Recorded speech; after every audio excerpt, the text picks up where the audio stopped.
Chama cha Demokrasia na Maendeleo Chadema kinapenda kuutaarifu umma wa Tanzania na jumuiya ya kimataifa kwamba hatutambui tume ya uchunguzi iliyoteuliwa na ndugu Samia Suluhu Hassan aliyejisimika madarakani bila ridhaa ya wananchi na inayoongozwa na jaji mstaafu Mohamed Chande Othman, akielekeza kuchunguza matukio ya uvunjifu wa amani yaliyotokea wakati na baada ya uchaguzi ya kilichoitwa uchaguzi mkuu wa mwaka huu tarehe 29 Oktoba.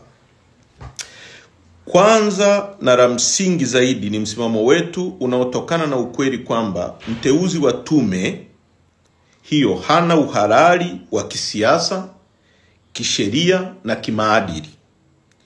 Alijipachika urais kupitia mchakato usio huru, usio haki, usio wazi, usiokizi viwango vya msingi vya kidemokrasia.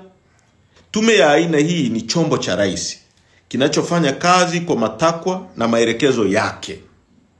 Na hata ripoti yake rais ana mamlaka ya kuamua ichapishwe au isichapishwe, iwasilishwe hadharani au ifichwe. Kwa mantiki hiyo, si chombo huru na hakiwezi kutoa ukweli wala haki katika mazingira ambapo serikali ndiyo inayotuhumiwa mtuhumiwa mkuu.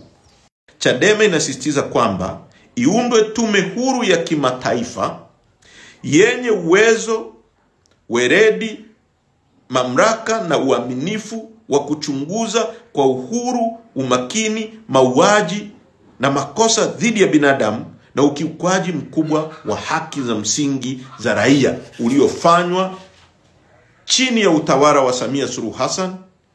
Serikali inayopaswa kuruhusu uchunguzi huo usimamiwe na tume huru ya kimataifa bila uoga, vitisho wala kuingiliwa.